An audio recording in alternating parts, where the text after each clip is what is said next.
Hey, welcome back to another Patreon lesson.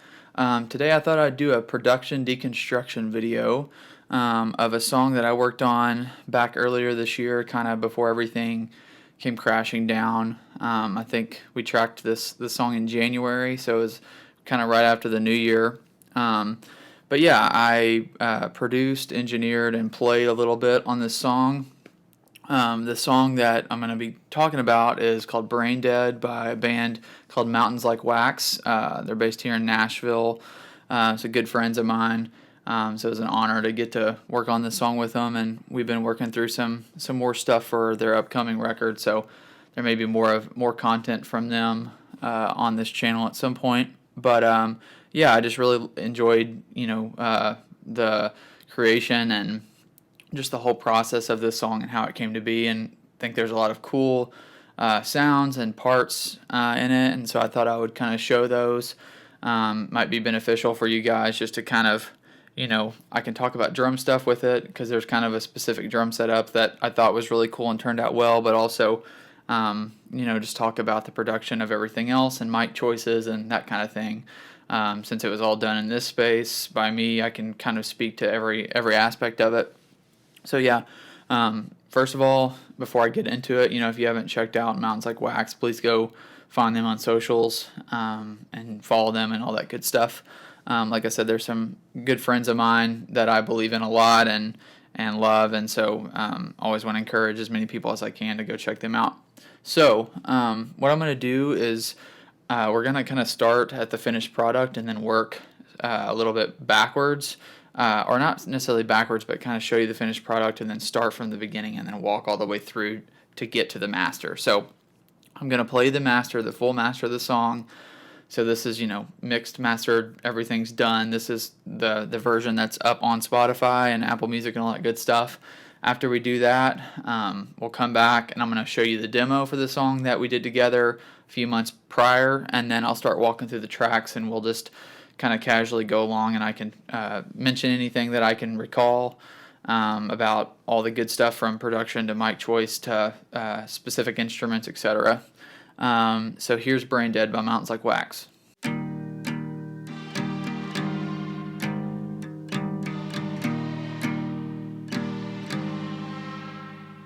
Brain dead, contemplating every word you said. I just wish you'd open up your legs every once in a while. Oh God, why do I always have to enjoy a narcissistic love and punishment, just like you slap my wrist?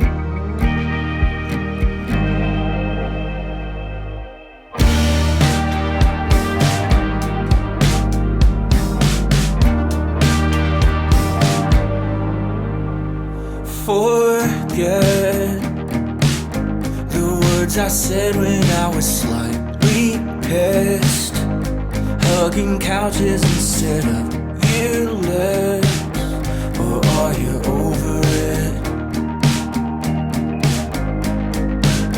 I'm brain dead, contemplating every word you said. I'm brain dead, a complicated love, a narcissistic love and punishment. I'm brain dead,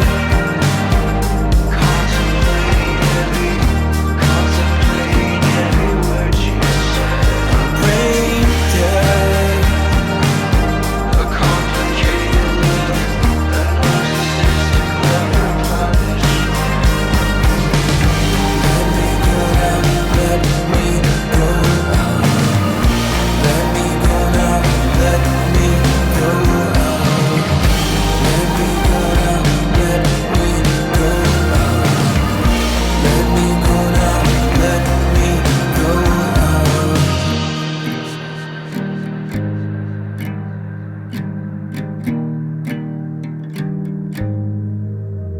I'm brain dead, contemplating every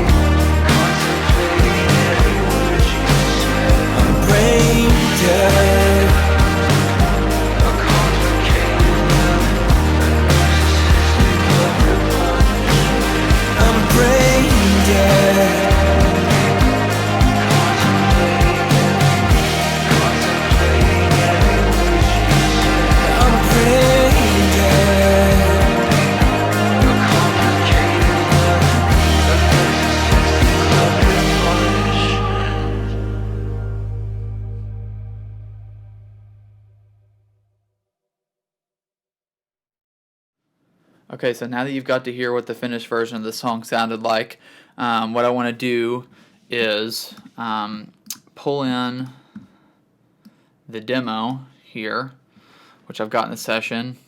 I'll move this master back up to the top.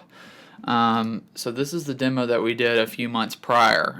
They came in and we just kind of did a big demo week where we just tried to knock out as many songs that they had written as possible, not thinking too much about the capture or anything, just trying to get things down as ideas, like work tapes basically, for when we'd actually start tracking this year.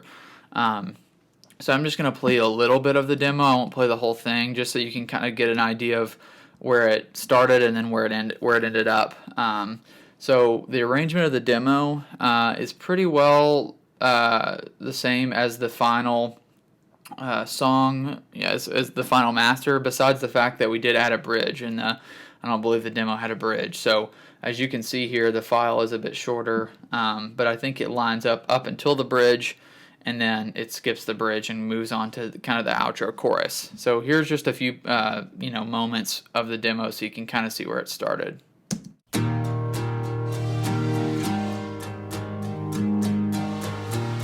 Also, this demo doesn't have a vocal, so you'll get the idea. The vocals pretty much stay the same, but it's more about the instrumentation.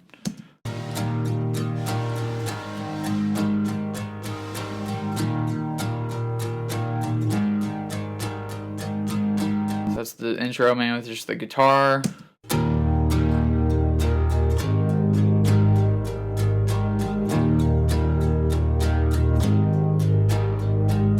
This is where the band comes in.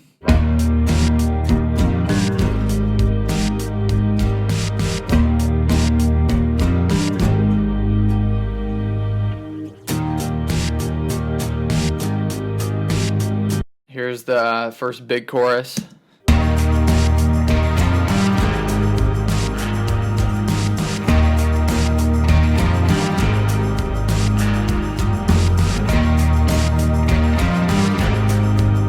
Get towards the end of the song.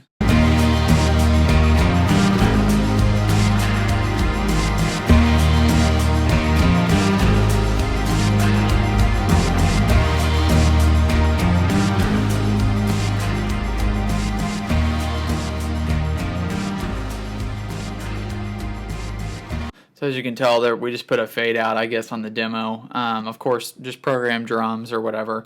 We were just quickly throwing down ideas. So that's the demo for the song. So now you've kind of seen what it ended up as and then what it started as. So now I'll kind of work through, all the in-between of the whole, tracking process and each kind of element or main section of elements in the song. So I think what we'll start with is the drums, kind of work our way up from there. Drums and perc are usually at the bottom of my sessions. That's just how I kind of think of it.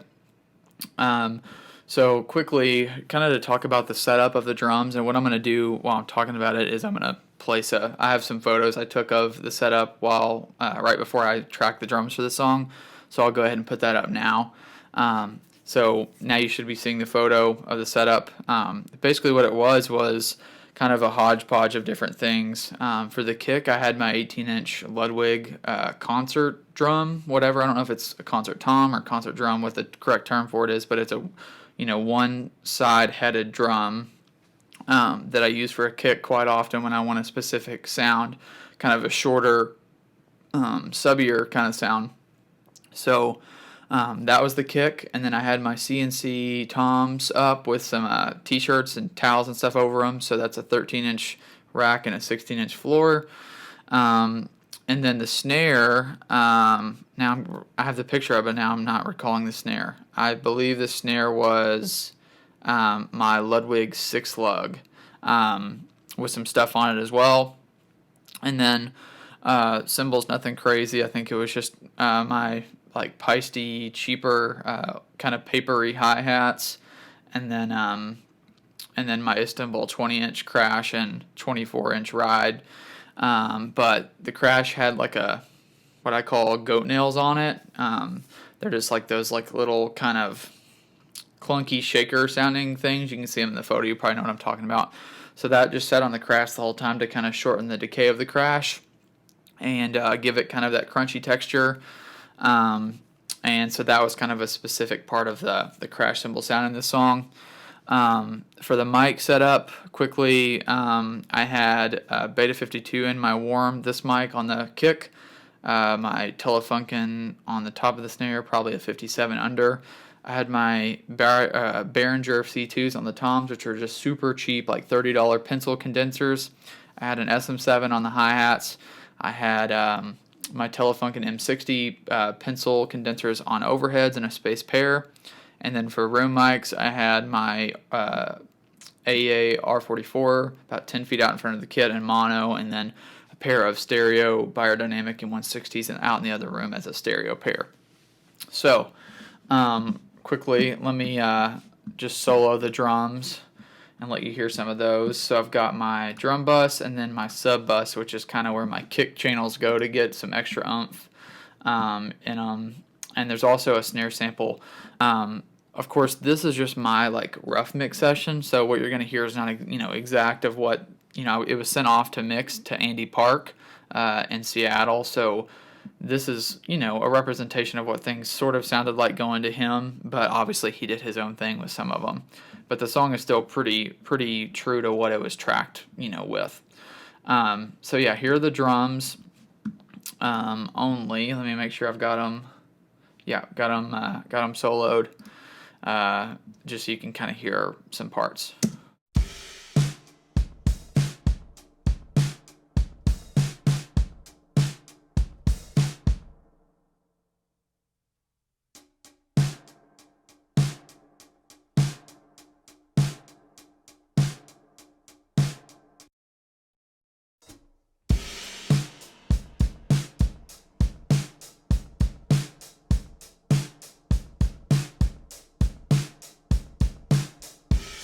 And you'll notice there's lots of little cuts in the tracks. I really wanted the drums in this song to feel pretty gritted. It's kind of going for that, like, you can hear that they're obviously real drums, but they feel a little bit more synthetic in the feel of them. Let's get forward a little bit more to the end.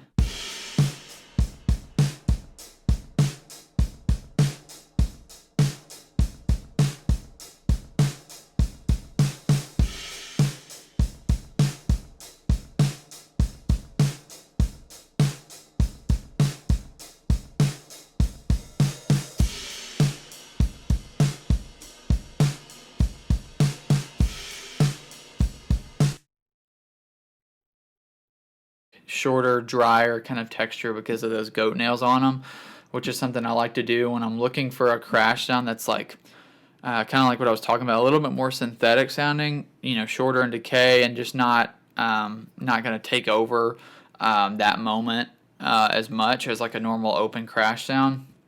As far as the actual drum capture, I don't think there's anything too crazy going on. Besides, you'll notice when I was just playing back, you kind of hear like a spring reverb sound on the kit, and that's coming from this track that's just labeled springy. It was what I call the trash mic for this sound. It was just a 57 that was on the ground under my throne, just literally sitting on the ground facing the kick drum beater, and then I ran that through my pedal board, which I had spring reverb going from the Big Sky, and I may have had a little delay going on a DD20. I can't tell for sure, but I know I had quite a bit of spring verb and probably some compression from my diamond compressor pedal. So here's what that sounded like alone.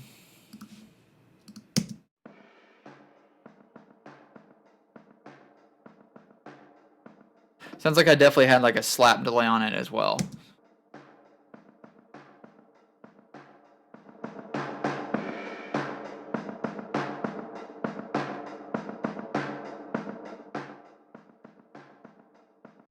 So yeah, that's like a very trashy kind of texture, but it allows me to put like a heavy effect on a mic without kind of affecting any of my my main dry like close mics or anything. So it's kind of acting as like an aux send without me actually needing an aux send.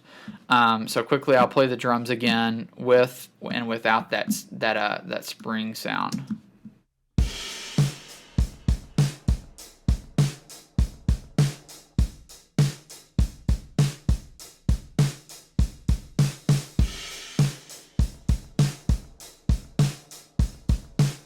So it adds a lot of character to the sound.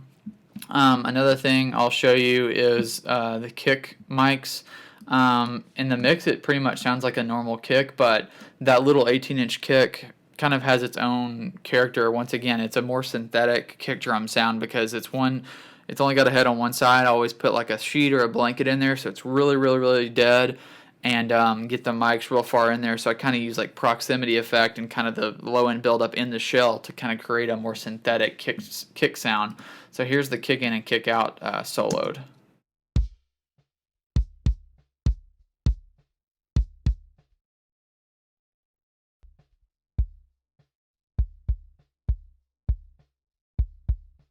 So it pretty well in this instance sounds mostly like a normal kick, but it's just got a tighter kind of more focused sound that I'm able to achieve with my other kick drums.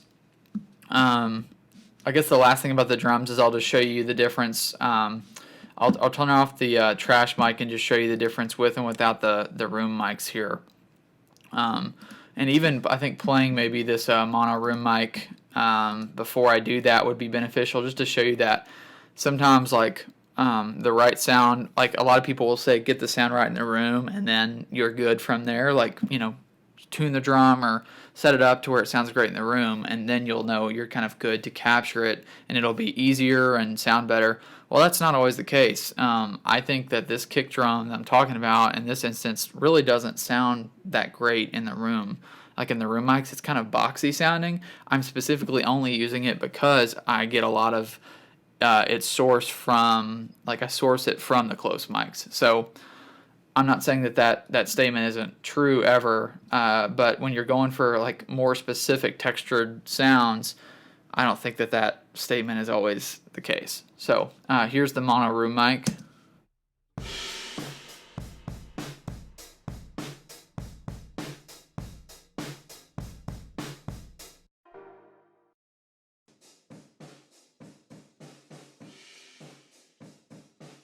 So as you can tell, it's pretty boxy. I mean, at that point, I might as well be hitting a box with a with a beater. It doesn't necessarily sound good to me in the room, but I know how it would work in context, and that's why I chose to use it.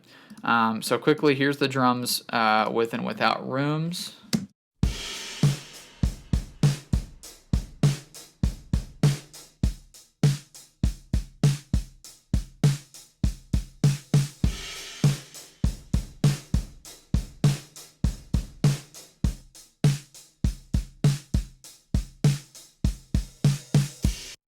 So really having, at least maybe two sources of room mics really helps, capture, you just put them up and then you can choose to make the sound a lot tighter or a lot looser, more ambient or whatever.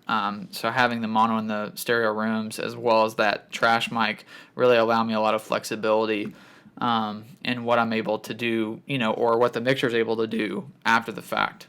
So it's like, I don't know. It's always hard to decide. Do you commit, to something and go, I think I only need this many mics. I'm only going to put that many up, or do you say, well, I might want to do a little bit more experimentation later, so I'm going to put up more than I need, and I can always mute them. That's kind of the boat I'm usually in.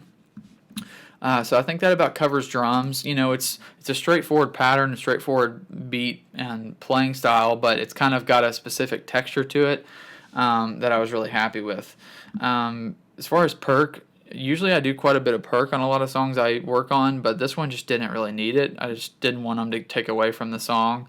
So it's really just basic shaker and tambourine subdivisions.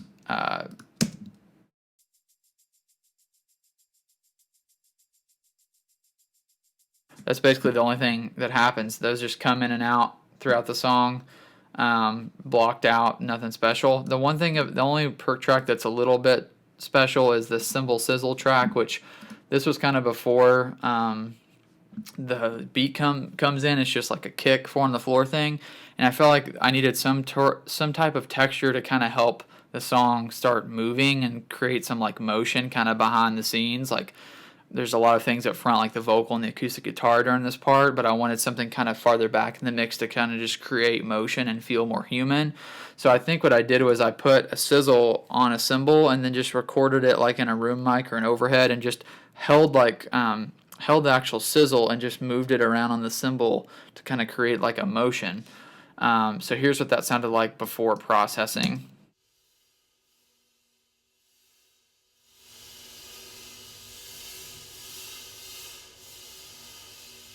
So it doesn't really sound like much, but then I threw a bunch of EQ on it, got rid of a bunch of the low end and some of the high end, put a stereo delay on it from UAD, and then I pitch shifted it down so it's not quite as harsh, and now it sounds like this.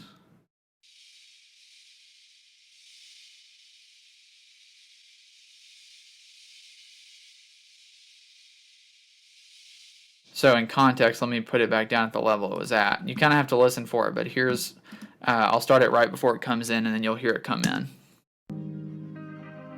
Oh God. Sorry, let me put on the stereo bus processing here.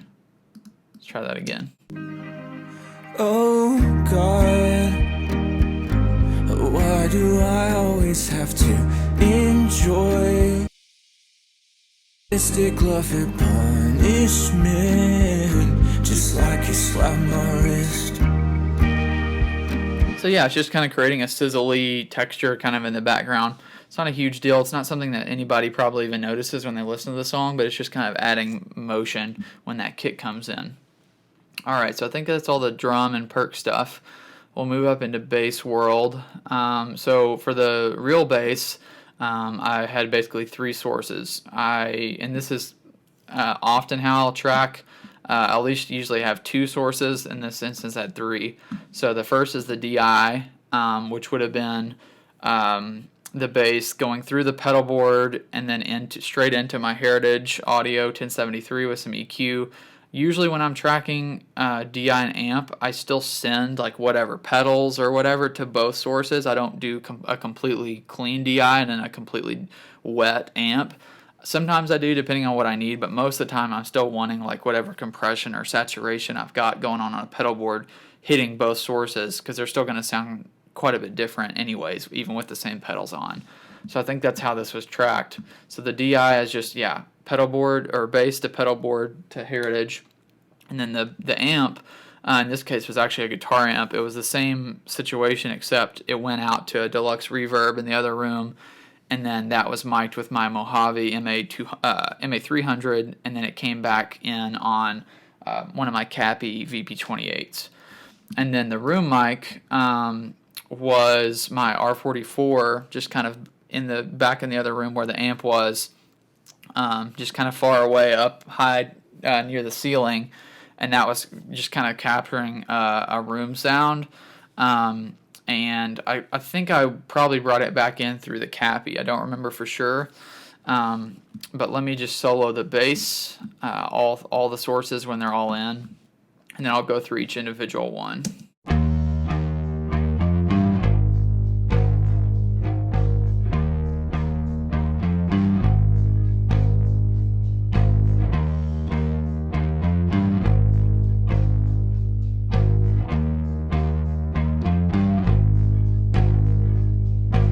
So the first thing you'll probably notice is there's kind of almost like a wonkiness to the sound, and that's mainly because I have several things happening that are causing it. But the main thing is I've got pitch correction on with a pretty aggressive response time. That's just the logic, like pitch correction. Sometimes, when I track bass, like the bass is in tune, but sometimes I'll just play around. Like first make sure the bass is in tune, but sometimes I like to play around with pitch correction. Because, once again, it's kind of like the drum thing I was talking about where, it's close enough. You would never hear that it's out of tune, but sometimes just adding a little bit of pitch correction will make it sound more like synth bassy basically. And especially when you've got a lot of different sources coming into one bus, I've noticed sometimes it's nice, it kind of like glues them together, to add a little pitch correction. In this case, it was pretty aggressive. I do believe I committed it, and it wasn't just in the rough mix. I can't say for sure, but I'm pretty sure I committed that pitch correction. And then also, like on the bass room, there's a micro shift that kind of does a pitch thing. So quickly I'll go through the sources, and you'll notice there's a lot of bleed in the bass room track because I forgot to shut the door in the room next to the studio that I had the amp in. I actually forgot to shut the door, which I usually would do to kind of isolate the two, so you can actually hear like click and the track playing, but it didn't matter. Like it worked out. So sometimes think you make a mistake in it and you don't like reap the bad things from it. It still worked in the track, luckily. So here's the DI.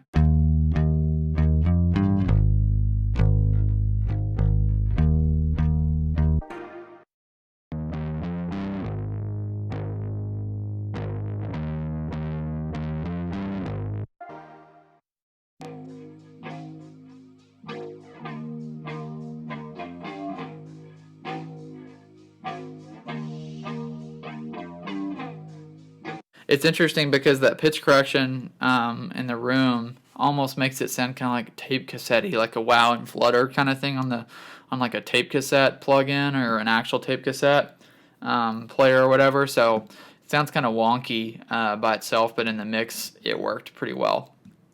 So that's the bass. Oh, and by the way, the bass was just my Mustang PJ bass, like one of those Mexican made ones. Pretty cheap bass, but it's pretty versatile for studio stuff. And then the last thing in bass land is a Moog synth bass that my buddy Jason came in and put down. Once we get into keys land, I'll talk a little bit more about what he did because he came in after I'd already programmed some stuff and laid down some different layers that helped kind of bring the song to life. So this was his grandmother synth, and I just wanted him to kind of double the bass just to kind of add more of that synthetic texture and that super low like Moog kind of almost vocal like texture. So here's what that sounded like.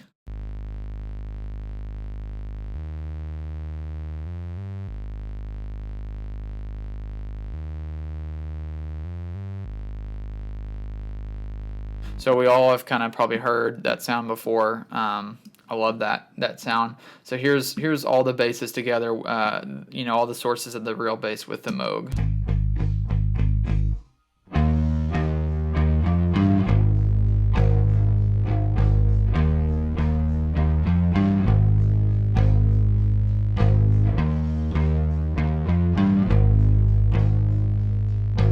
So there's 4 layers, they're all playing the same part. It's just kind of getting each texture to kind of create one sound, which is something I do pretty often when I'm doing, a song that's kind of indie but it has pop sensibility to it. It's often nice to kind of have a blend of real and synth bass. Sometimes they're doing different parts, sometimes they're taking turns. In this instance, they were kind of just mimicking each other, and then I only had certain sources, as you can see, in at certain sections. I think that's all with bass. We'll skip up to guitar land now. So I think we'll start with the acoustics. The acoustics were a big part of, kind of the bones of the song and kind of laid the bed for everything else. They weren't tracked first, but the song is definitely driven by the acoustic guitar. So from here down to here, these are all acoustic tracks. But a lot of these are just different mic sources on like one take. So basically how these are laid out so they make sense is the mono. I had 2 mics on the acoustic. I had a Beyer M160 and then I had my Mojave MA200, and they were both right beside each other, just kind of faced at the 12th fret. Very standard positioning, maybe a foot off from the guitar that my buddy Mitchell, who's the singer, was playing. The guitar for most of these was his Baby Taylor. That guitar actually was perfect for this. We tried a couple other acoustics, like bigger, full-bodied stuff, and it just sounded like too pretty. We really wanted something that was just super woody and kind of clunky sounding, for lack of a better term, and that guitar was perfect. He's got like the mahogany version, and the strings are super old. He hadn't changed them in like a long time, which ended up being perfect for the sound. So the mono and then these dark, AG dark means those were all the M160, and then the bright left and right were the MA200, and then we've got the room left and right, which I believe was my R44 AEA. So the song starts out with the acoustic and mono, and it's just that M160, so it's very woody, kind of intimate sounding. I do have a little verb on it that I think I committed to kind of make it a little wider, but it still feel intimate.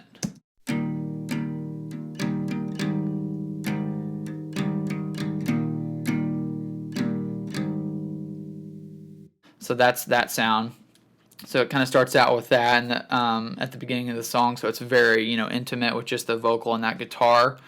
And then once the bass comes in, I believe, once the bass comes in, that's when the rest of the tracks come in. So basically what I did was I had him track the same part twice, and then I used both mics to like kind of pan them out. So basically, there's a Mojave capture of one take left, Mojave capture of another take right. Same thing with the M160, same thing with the room. So it's basically just 3 different sources for each take, and then each source, each mic, then each version was panned hard left and right once all the guitars come in.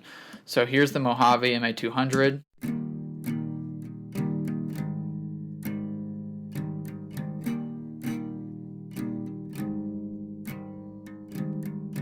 And what I love about this is the double is not actually like perfectly, like every strum isn't the same. You kind of feel that back and forth because they're just slightly different in the way he was playing it. It was just a very casual, like not trying to match it perfectly, which really I think brought like some more like emotion and intimacy and like humanness. Because sometimes when you double up things, you're making them bigger, so it kind of loses some of that like intimacy. So by doing it that way, it kind of brings some of that back. And as you can see, it's labeled as bright. It's still not very bright in acoustic world, but it's mainly for picking up the string sound, not so much the tone of the guitar.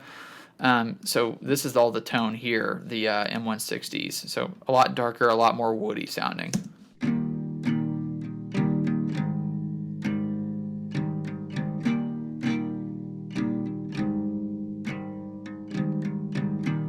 So that's those two, and then the room mics, which, like I said, these come in and out. You can see where I have them muted and unmuted. These were the R44s.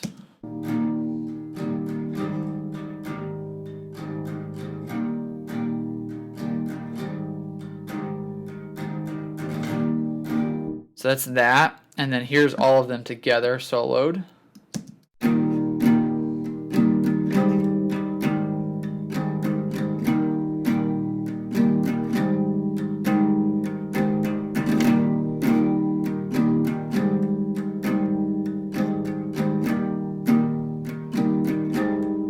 So, super wide, it creates kind of a big sound, but it still feels pretty intimate and human to me, which is what I was trying to capture. The last part of the acoustic sound is these direct guitars are basically the scratch guitar that I think I or somebody else, I don't remember, played. I believe I played these just to kind of build out a track to before they came in. And so this was just on my Breed Love acoustic, just DI right from the guitar into the interface. So these were really meant as just a placeholder, but I think what happened was once I started mixing and kind of getting the acoustic guitars living where I wanted, not mixing the song, but just mixing for a rough, I kind of was taking these in and out, and I thought, well, they actually are kind of adding something like a different texture that these don't have since they're DI. And so basically they're really sterile sounding, but I have like a phaser on them to kind of create a specific effect. So here's the DI scratch guitars that ended up staying.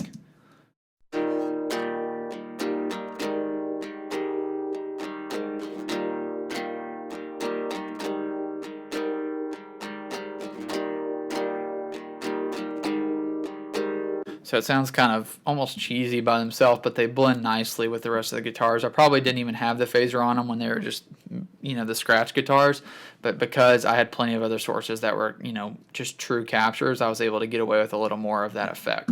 So here's now all the acoustics together.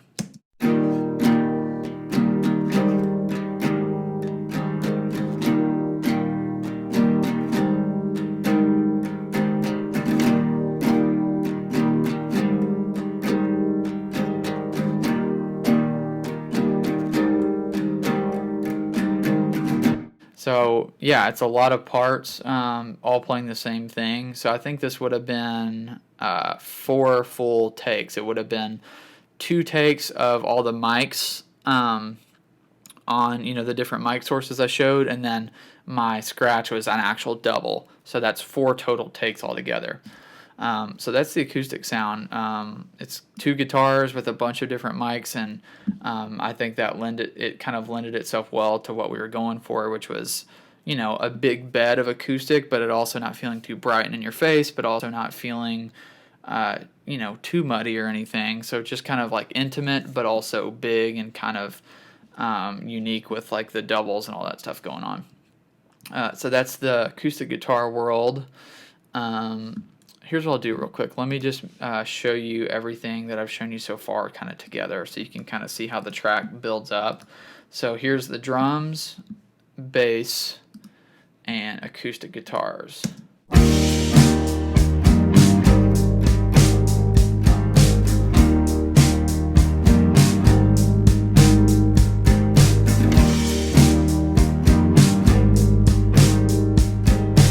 going to skip to the end here.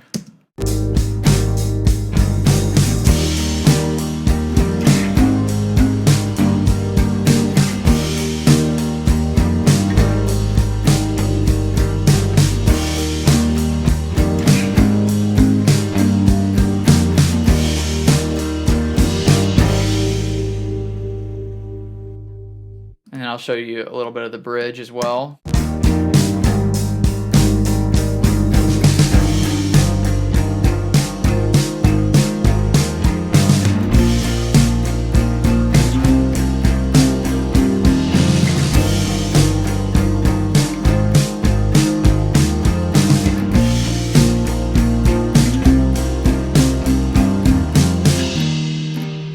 So yeah, that's everything I've shown you so far. So that's kind of the meat and potatoes of the song. Everything else that's added is just kind of adding like either a counter melody or like an ear candy kind of thing, or just it's all very textural beyond that.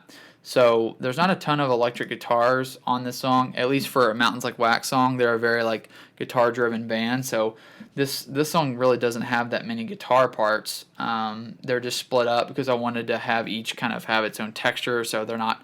Some of them could live on the same track, but I wanted to, treat them different and not automate a bunch of plugins. So here's the kind of main like electric track, which I guess would be considered the lead guitar, but it's really the only electric because the rhythm player would be playing the acoustic.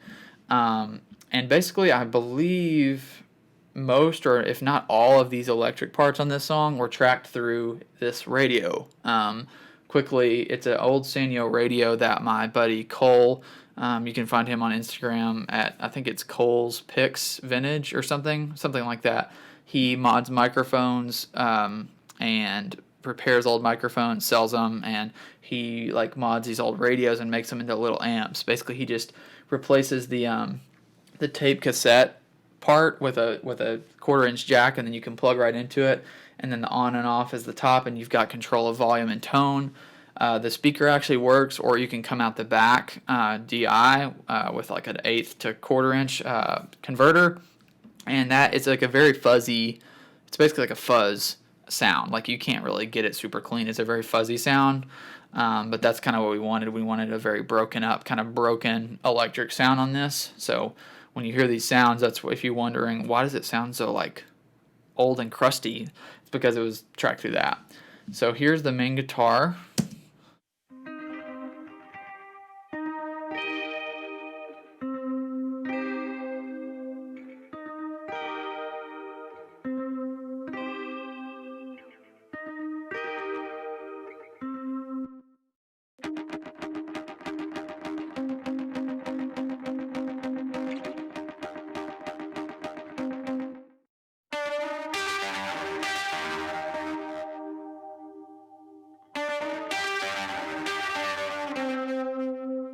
So as I said, very broken, kind of sounds like a radio. And I do have a Galaxy Tape Echo and Echo Boy on here. So not all that effect is coming from the actual capture. I kind of used those to create a more like stereo thing where the main guitar's over here, but there's a little throw of delay on this side.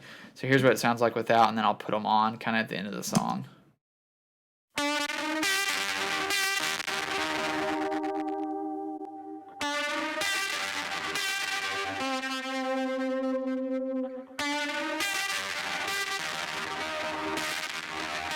So that's kind of one of the main guitars. I believe this track is just like a delayed version, like a manual delay of that.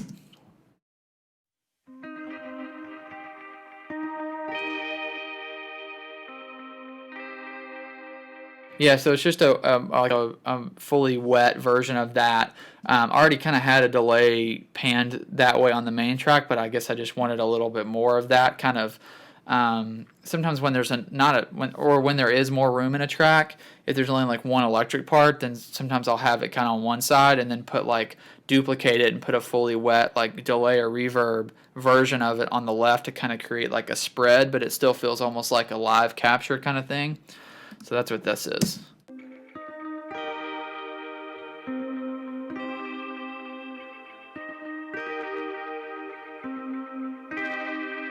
Okay, skipping down, the noise track is basically, I know in this verse, it's just kind of, I basically had Sam, the guitar player, just like clink around on the, like real far back, like right before the bridge, just to create like a high end, kind of almost annoying sound. Once again, just kind of creating motion behind everything. And then I treated it with a bunch of plugins after to kind of make it more of a thing. So here's what it sounds like with nothing on.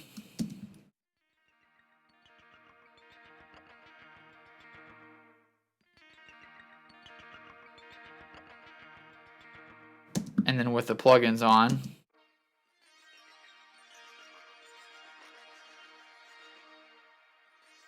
So I basically just got this Valhalla thing, spreading it out, and then I've got a whammy pedal from Logic, just adding that super top end octave up, and then Echo Boy for some delay. Let's see what it's doing here.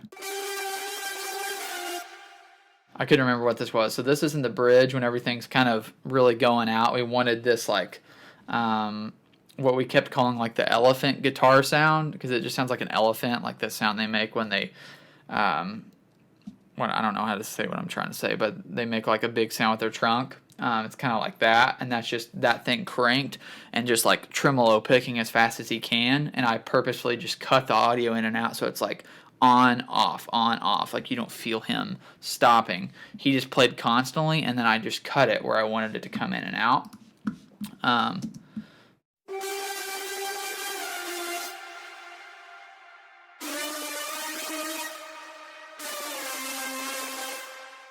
So quickly in context, so you realize what that's actually doing, because it kind of sounds once again like nonsense by itself. Here's it with the track.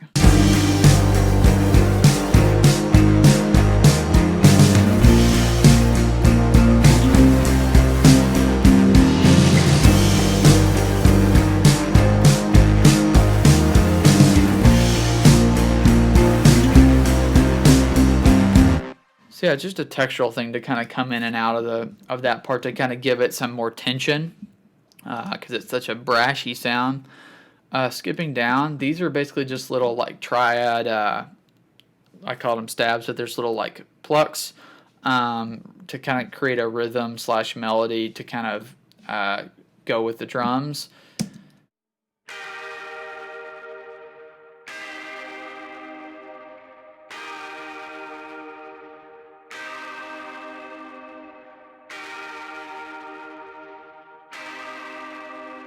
So those are basically just in the choruses to kind of like doom gum doom ga doom gum.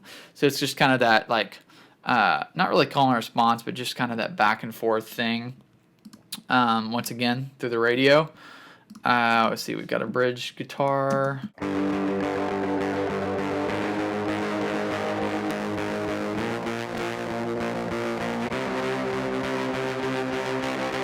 So that's just kind of a power chordy kind of thing.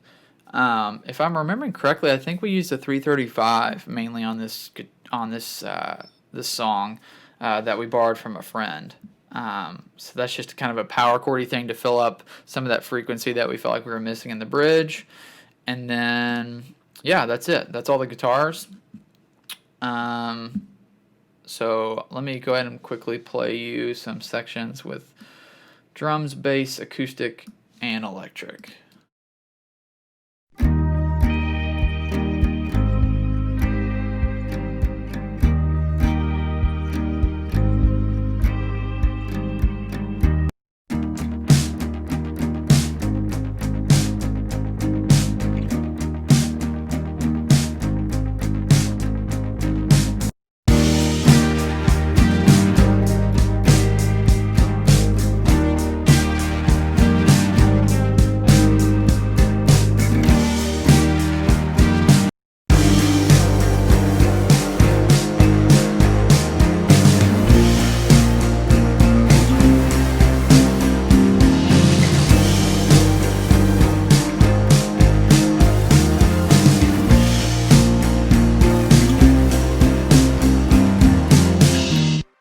All right, so that's kind of everything I've got to show you so far. So we'll jump down now into keys land.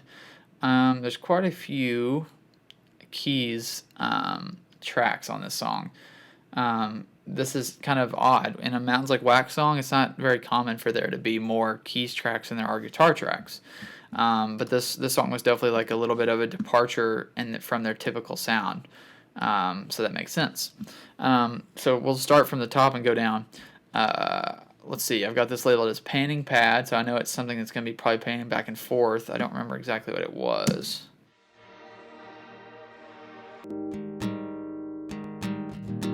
Okay, so this was actually my scratch guitar that I duplicated and created a pad out of. So that's the same guitar that I showed you earlier, those direct guitars.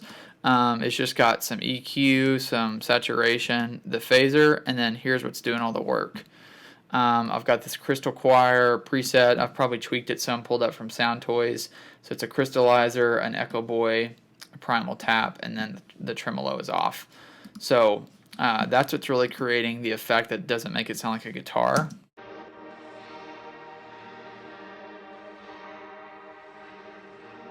Which is really cool that you can make it an acoustic guitar, but it almost sounds vocal-like too, sort of. It kind of sounds like a choir vocal or something that's been kind of mingled into something else. And then just a Sound Toys panner just to kind of move it around in the mix.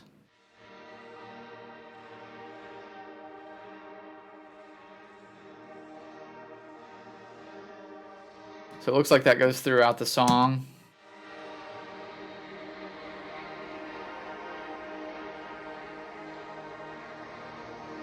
So obviously it's kind of moving with the progression because it was just an acoustic guitar. So pretty cool, just kind of creating something out of something else. This is a MIDI piano that I played or programmed.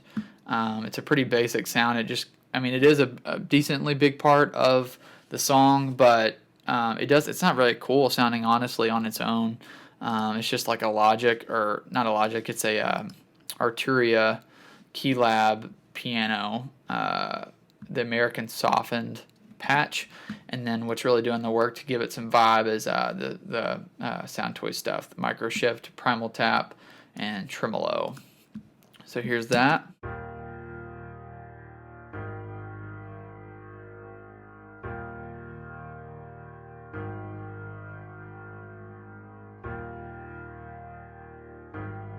So pretty repetitive.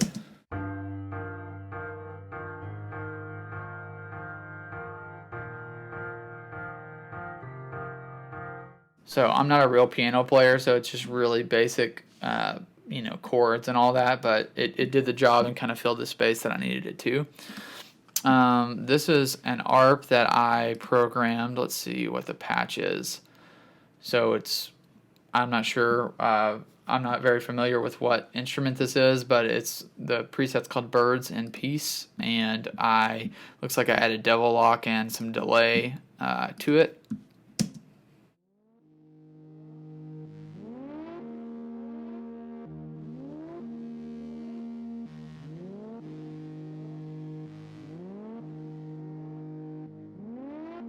So yeah, it's kind of a reversed arpeggiator kind of thing. Here's without the double lock and the delay.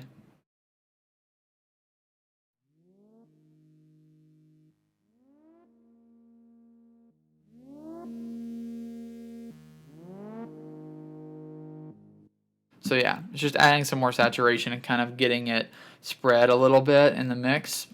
So that just kind of is once again a kind of underlying texture in the song.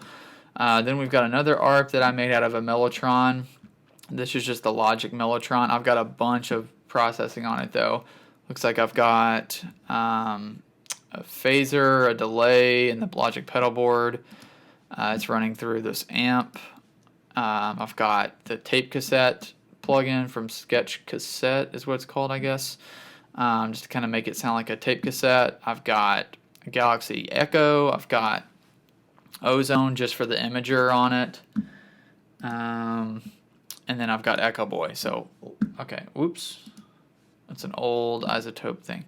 And this Echo Boy's Galaxy, which is kind of a nice longer delay thing. So here's this ARP.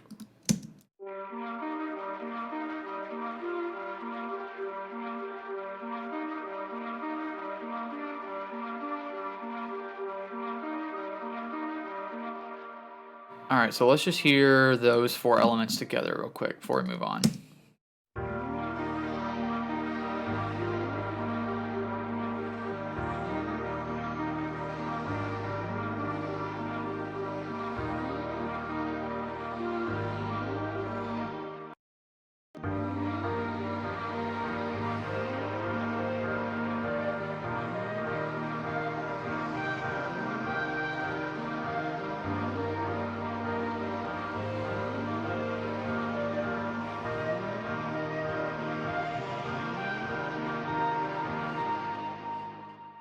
So all very swimmy, kind of just creating motion in the track and kind of laying a bed there. So this is actually something I skipped over on accident. I don't know why it's down here in Keys World, but this is like the intro guitar sound, which is like the elephant kind of sound I was talking about earlier.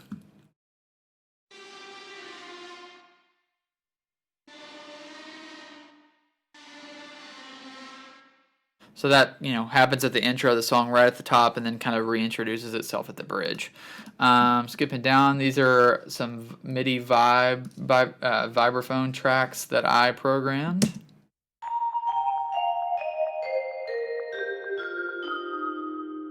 So it's just kind of a constant walk down thing that happens in that bridge and then in a transitional spot. Let's see what it's doing at the end.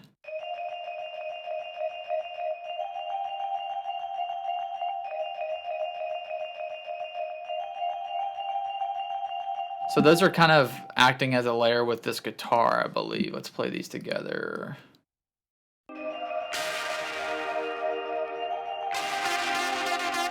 Sorry, it's going with the main guitar. It's kind of just doubling it.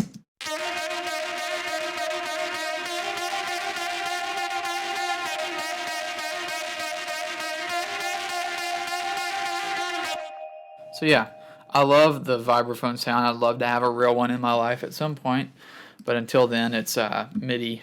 So yeah, once again, Soundtoys Effect Rack to create some vibe there, and then the Sketch Cassette thing. Moving on down, here's another ARP. Obviously, I liked ARPs on this song. Let's see what this is.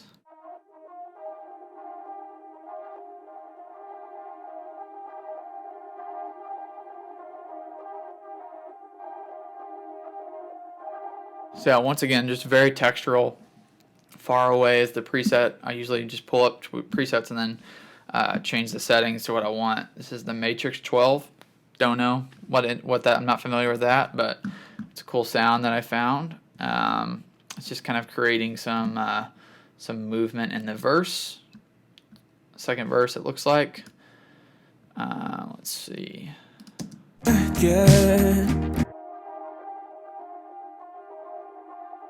We pissed, hugging couches instead of your lips. Or are you over it?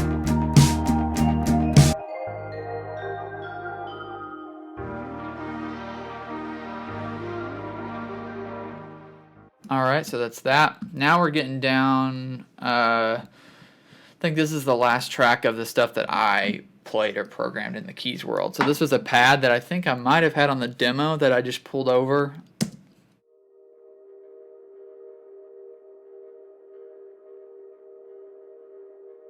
Yep, and it literally stays on that note the entire time.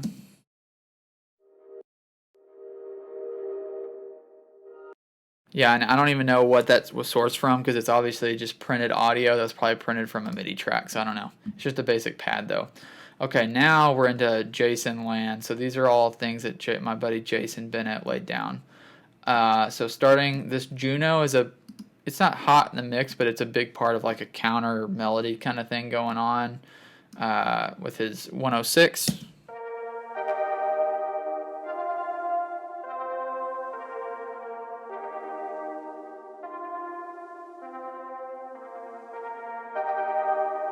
So I've got some verb on it, but I think he also was running it through his like Korg pedal delay that also was adding some ambience. Yeah, there's obviously a delay on there, and then I added the verb.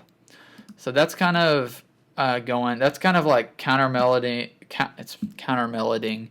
It's like a counter melody to what the basses are doing. So if I turn on the basses and that.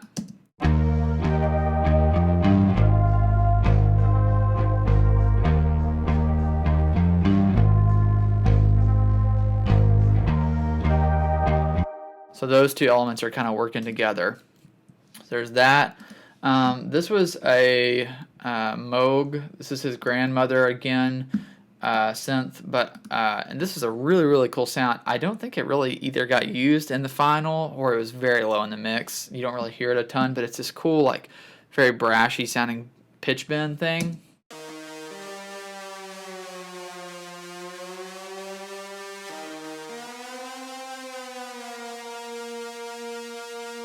I think we may have tracked that and really liked the sound, but then when we got to mix, like there just really wasn't a place for it and it wasn't a priority.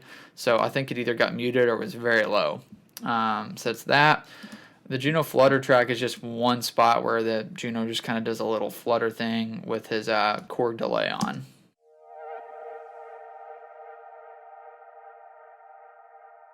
I added the Echo Boy to give it a lot of length, but even though it's just one spot, it really fills a spot or fills a space in this transition. You'll hear it.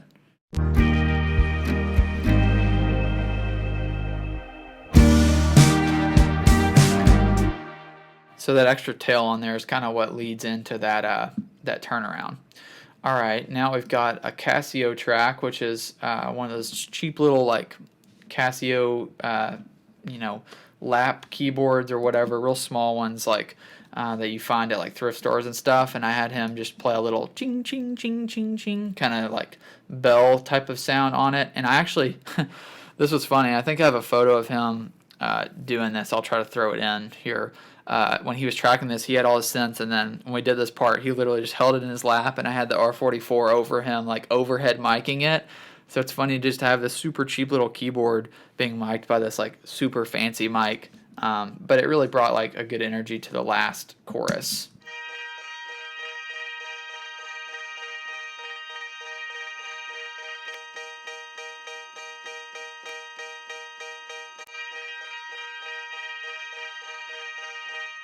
So it's very repetitive, obviously. It's just kind of adding some more energy and frequency to that last chorus.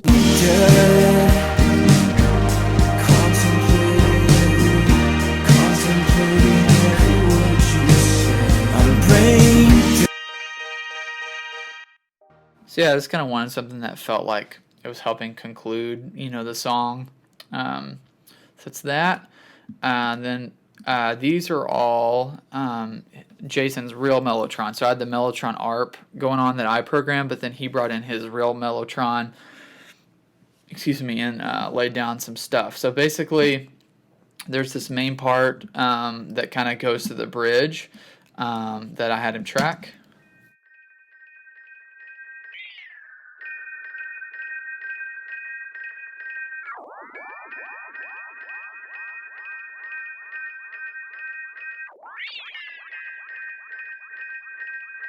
So it's kind of like the Casio thing where it's just sitting on a couple like high-pitched bell-like sounds, but then he was messing with his Korg delay. I forget what that delay is called. Something 3000, I think. It's like a big pedal, but he was messing with like one of the knobs. I forget what knob while doing it, just to kind of create that like glitchy sound. Because I just wanted something in that bridge, kind of doing a glitchy programmed kind of thing.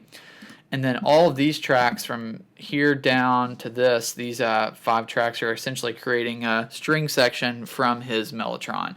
So we've got a violin, same thing with just slightly detuned, a harmony of that on a violin, detuned version of that, and then a cello. So I'll just play these all together because they kind of work together here.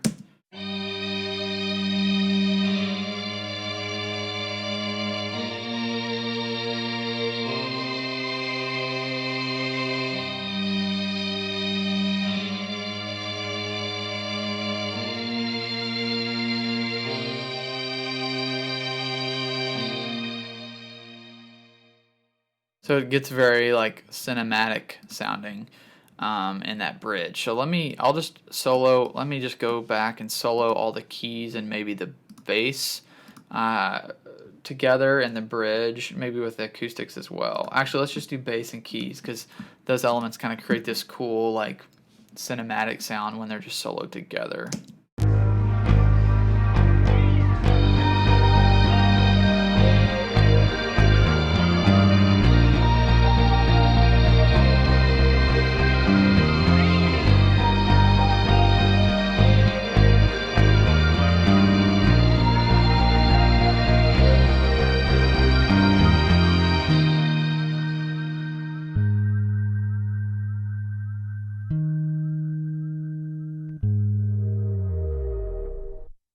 So yeah, you can hear all those together, and obviously there's a lot of parts. Andy did a great job of kind of giving each of those their own space so they could all like exist in the final mix.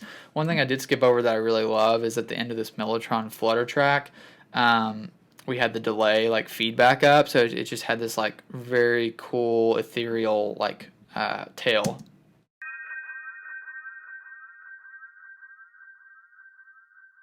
So it's a small thing, but when you listen to it in the transition into this down part before the last chorus, it helps really like give a little like length to where it stops and just kind of helps transition the 2 sections.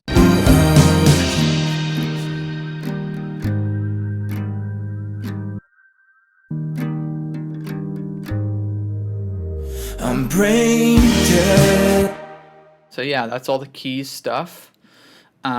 So we've got drums, perk, bass, guitars, and keys.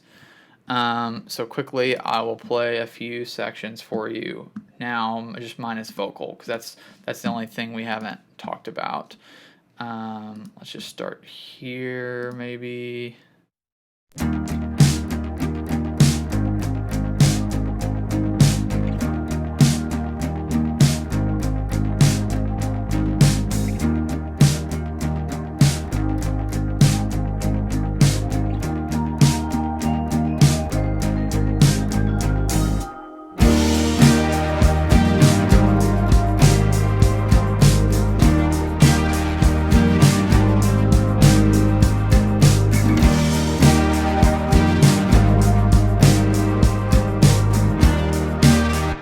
Skip forward a little bit to the bridge.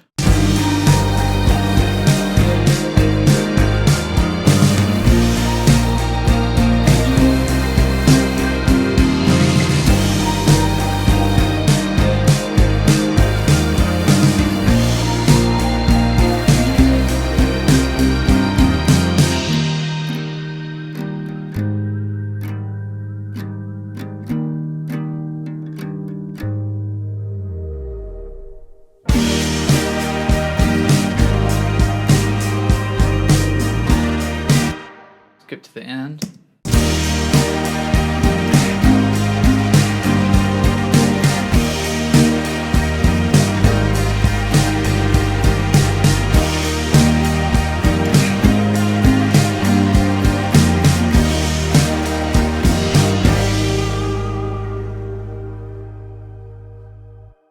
So yeah, that's pretty much everything in the track besides the vocals.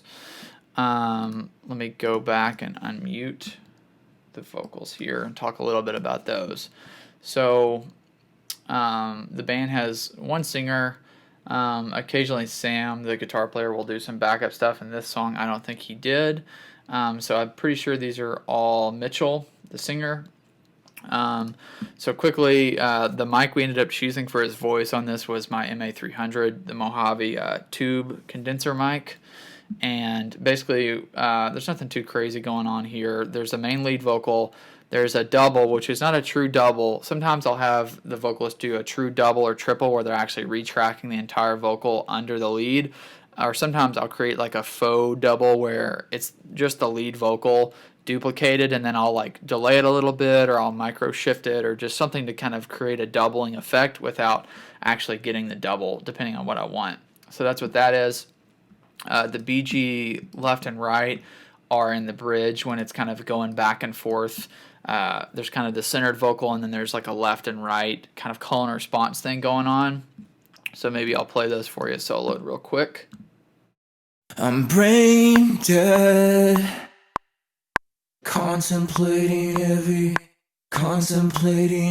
word you said. I'm brain dead, a complicated love, a narcissistic love for punishment.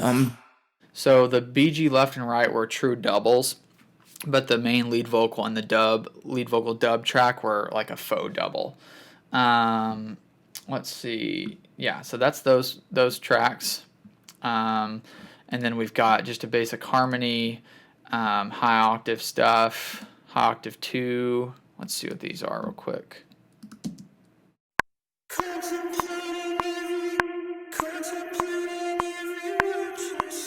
I'm brain dead. So these are just layering under the lead vocals, basically. Nothing special. Mitchell's voice is special, but in terms of like my capture and everything, it's nothing special. And then the yell track is, I think, actually me. I want to say I was just like yelling, "I'm brain dead," kind of in a room, just leaving the mic somewhere else and just yelling it and adding some, distortion and delay and all this stuff and it just is layered up under everything else. So that just hits with everything else. So when they're all stacking up, you can kind of hear what they do. I'm brain dead. So yeah, the yell's tucked in there pretty low, but it just adds a little bit of energy and makes it feel bigger. And then what's the BGV low? I'm brain dead. So that's just a low melody. Sorry, I think it's a low harmony. I'm brain dead. Low and high harmony. I don't know why I don't have them labeled that way, but that's what they are. Also, just to mention, is I've just got kind of blanket tuning on here. I don't, as of now, do true like manual tuning. I always send it to somebody else to do that. So I'll just throw on some like blanket auto tune when I'm making a rough mix. So if you hear some of the tuning and it sounds a little not distasteful, it didn't end up that way. I would send them dry and then have somebody like tune them the right way, and then that's what ended up on the final mix. Just worth saying. The very last element, which is a small element, but it was pretty cool for this transition from the bridge to that kind of like down section before the last chorus, we had the idea for Mitchell to just kind of like speak something that meant something in the song. And so it's just kind of barely layered up under everything in that transition. And here's what that sounds like. I still don't think you're listening. So it's just him talking. I've been a big fan lately of like adding more conversational type, whether it's just one person talking to themselves or a couple people talking, just in songs in certain spots, just to bring that kind of human element into it. It's just something that I've been into lately. So that's that. I think that's really the last element. I didn't really intend to go through every single track, but there's not like, it's a lot of tracks, I guess. But in modern music, sometimes there's like, some people have songs with like 200 tracks. So I guess this isn't too bad. It looks like it's about, see, we got till 67, but the top couple aren't anything. So about 65. So yeah, I think that's all of Braindead by Mountains Like Wax. I thought it'd be cool to just go through and talk about the decisions on how I decided to capture everything, and kind of you could hear the production under it with all the keys layers and everything. Once again, if you haven't checked out Mountains Like Wax, please go check them out on Spotify or Apple Music, whatever you listen to music on. Go follow them on social media and stuff. Like I said, we've got more songs done. I've got more songs done with them, and we're continuing to work on more. So if you dig what you hear, be on the lookout for that. As usual, if you've got any questions about anything I went over, or whether it be a mic choice or a plug-in or whatever they have questions about, just let me know. I'm happy to answer those as always. I think that's all. If not, I'll see you next time.